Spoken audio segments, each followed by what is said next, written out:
المنتخب الوطني التونسي. نذكروا بالاحتياطيين في المنتخب الوطني التونسي كما ذكرنا: مهيب الشامخ، ايمن دحمان، لؤي بن فرحات لاعب فريق كالشرو. برشا معناها اهتمام بهذا اللاعب، واخر الاخبار تقول انه فريق بوروسيا دورتموند معناها قدم عرض لفريق كالشرو فريق التكوين في المانيا. انيس بن سليمان موسم ممتاز مع نورويتش سيتي، وجه له الدعوه المدرب صبري اللموشي. فراس شواط، علي العابدي وضعيه صعبه، انيس حاليا في فرنسا. حازم المستوري، معتز نفاتي، عمر الرقيق، الياس سعد، انيس السعيدي، سيف الله الطيف. اذا بالنسبه لاحتياطي المنتخب الوطني التونسي، اللقاء سينطلق بعد قليل.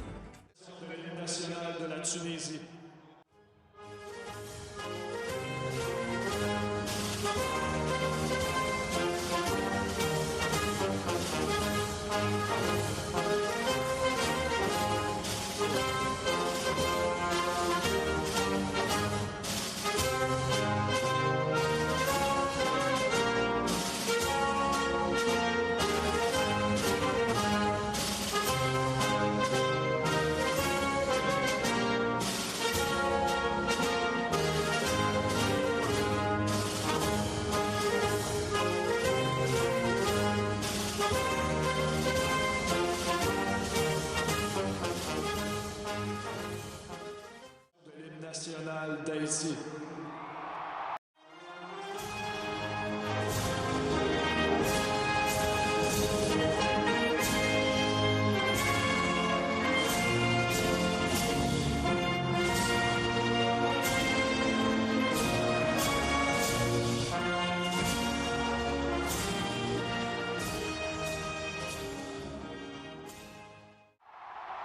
كنتم في الاستماع مشاهدينا الكرام للنشيد الوطني التونسي ونشيد هايتي. بعد قليل مباراة ودية بصبغة تحضيرية لنهائيات كأس العالم.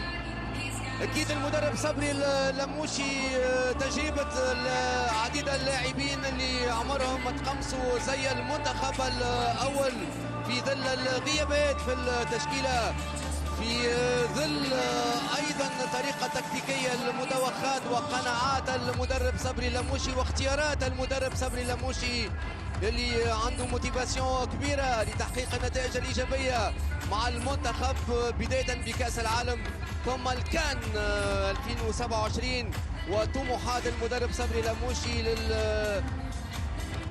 للتحول بعيدا والمضي بعيدا، وكذلك التواجد في الادوار المتقدمه والمراهنه على كاس افريقيا دي الغايه بالنسبه للمدرب صبري اللموشي. انطلاق المباراه في البي ام او فيلد، المباراه ملعب تورونتو، وريان اللومي وسيباستيان تونكتي يحملوا امال هجوم المنتخب الوطني التونسي في فريق البي اس جي اليوم بلاعبين شبان. خليل العرياني، المحاولات لصالح المنتخب التونسي وتفاعل معناها العمليات الفنيه للعيال التفاعل.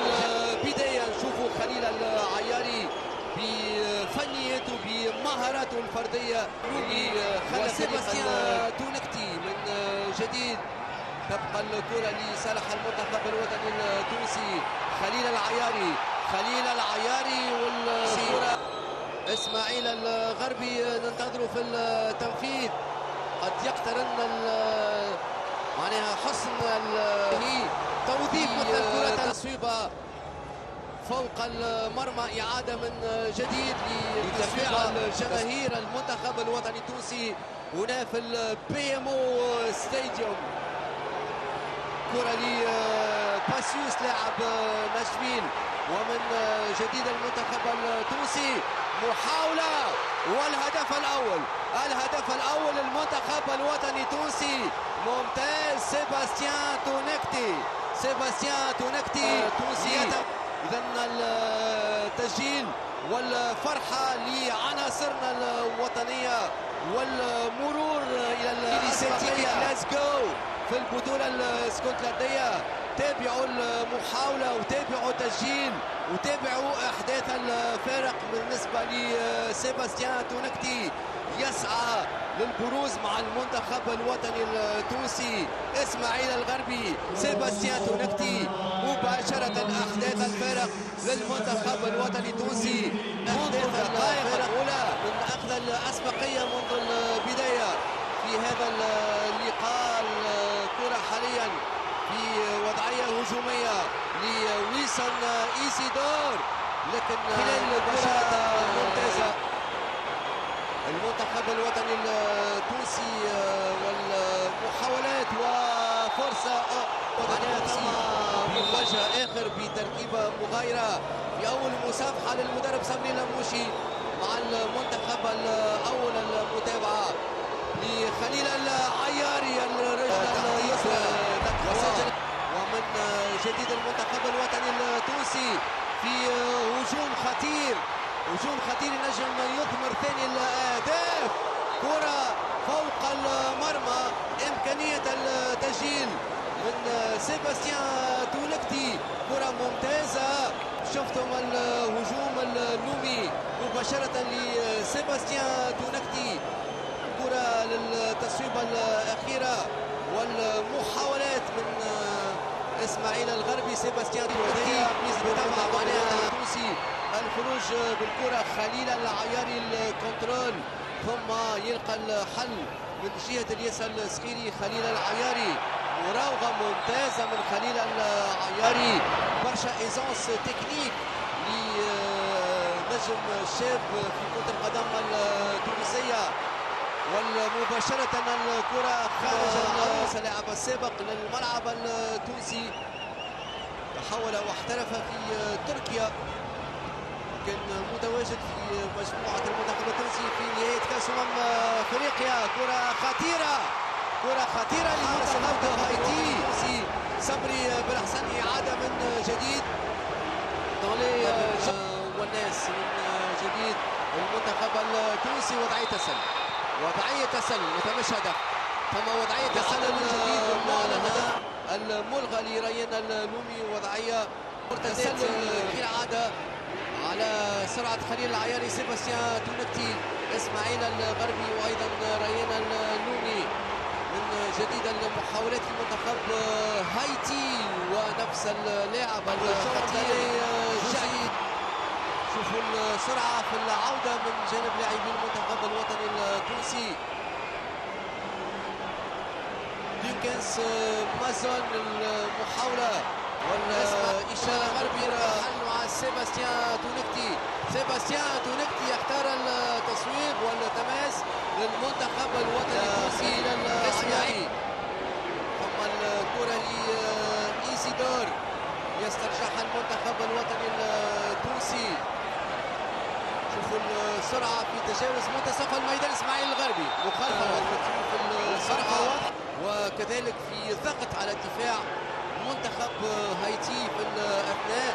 خطير منتخب هايتي. المحاولة من كازيمير، محاولات لمنتخب هايتي، إمكانية التصويب. المحاولة كونترية في الدقائق الأخيرة. سجل هدف ثاني لم يحتسب بداعي التسلل. كرة من جديد في منطقة المنتخب التونسي. التصويبة خادر بيليغارد، إعادة من جديد للتصويبة، والكرة كانت راجعة من ريان اللومي. لأن بيليغارد يمشي تعاقدوا مع الجامعة التونسية لكرة القدم في جانفيا الفارط. كازيمير لمنتخب هايتي، فرصة خطيرة لمنتخب هايتي، وتدخل من الحارس صبري بالأحسن. نفس اللاعب الخط أساسي، ويكون أيضا الحارس الأول المنتخب الوطني التونسي في اختيارات المدرب صبري لموشي بالنسبة لمباراة اليوم. خليل العياري، خليل العياري، كرة مباشرة لسيباستيان تونكتي. سيباستيان تونكتي توزيعة، وفرصة كبيرة، وفرصة لصالح المنتخب الوطني التونسي. شوفوا توزيعة سيباستيان تونكتي، والكرة فوق المرمى، والإعادة من جديد لهذا الملعب يلعب منتخب تورونتو. المنتمي للMLS من جديد منتخب هايتي في محاولات في مناطق جزاء المنتخب الوطني التونسي. ممتاز ايضا 74 في المانيا. التدخل كان حاسم ثم تصويبه اخرى ريال لومي وايضا سيباستيان تونكتي سحب الهدف الوحيد لصالح المنتخب الوطني التونسي. بيمو في المباراة اللي انتهت بالتعادل 2-2 بين المنتخب الكندي والمنتخب الايسلندي. المنتخب الكندي التونسي اللي عنده الاسبقيه في الفتره الاولى ومن جديد تركيز على جهه مرتضى بن والناس التوزيعه والحارس صبري بالحسن. ممتاز الكره الاخيره تجاوز المنافس المباشر خليل العياري اللاعب اللي بارز حاليا في شامبيون البي اس جي. الكره التغييرات بعد قليل في التشكيله الاساسيه. معتز النفاتي حازم ايضا الوقوف على اخر الاستعدادات. كره خاطئه وعكس الهجوم ولا وجود لمخالفه يطلب اللعب الحكم الكندي من جديد المنتخب الوطني التونسي في الهجوم. حاليا فرصه لمضاعفه النتيجه، فرصه كبيره للمنتخب الوطني التونسي لمضاعفه النتيجه والسرعه في التواجد في مناطق المنتخب هايتي. شفنا الكرة وشفنا التصدي للحارس ألكسندر بيير ومباشرة لحارس مع اللاعب ليفرتون بيير ثم مباشرة يسترجع الكرة مباشرة في مناطق منتخب هايتي. الوطني التونسي شوفوا حازم المستوري حب يرفع بالكرة بالحارس وكان في أليس خاصة التوزيعات والخطورة. الفرصة لصالح منتخب هايتي وإيزيدور من جديد للأنجيا يعزز صفوف سيباستيان تونكتي يطلب الحل. سيباستيان تونكتي نجم يصوب. سيباستيان تونكتي تبقى الكرة لسيف الله الطيف للمنتخب التونسي. الهجوم ومن جديد راني خضيرة وحارس يلوج في المخالفة. دوفيرن رقم 10 بيليغارد مباشرة لدوفيرن لمنتخب هايتي. التوزيعة خطيرة كبير من عديد الأندية الألمانية. بلؤي بن فرحات لاعب دورتموند معناها لاعب اللي نجم يمشي لدورتموند نجم يمشي لباير ليفركوسن. ايضا فريق سالزبورغ مهتم بلاعب فريق كالشرو.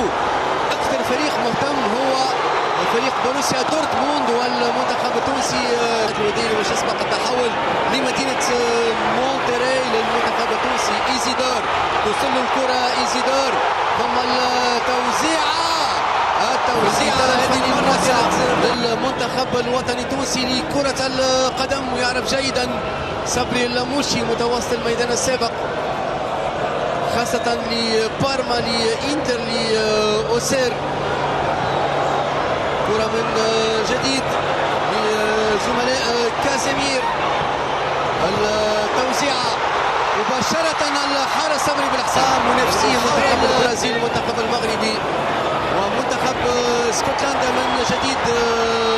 التوزيعة من اكسبيريونس والحارس صبري بالحسن. ثم مخالفة لحاجة منتخب هايتي.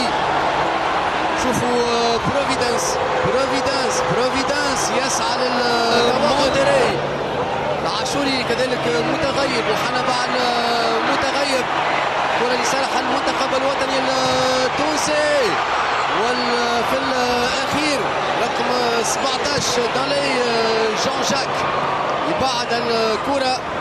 وقت المنتخب التونسي معناها يغير في السرعة وينجم معناها بسهولة يخترق دفاع المنتخب هايتي الإجابة بهذا الهجوم، هجوم لمنتخب هايتي مباشرة. أدي ريكاردو أدي وآدم عروس، ثم مرتضى بن وناس توصل الكرة لياس سعد. ياس سعد الفنيات في تجاوز المنافس، يتوغل سعد فرصة للمنتخب الوطني التونسي، إمكانية التسجيل بإمكان المنتخب التونسي مضاعفة النتيجة.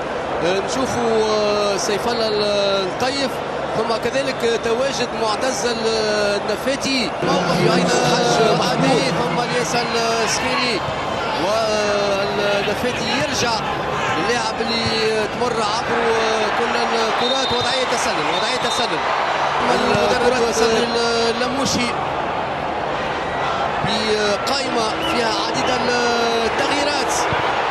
فوق المرمى الياس السخيري في الدفاع كظهير.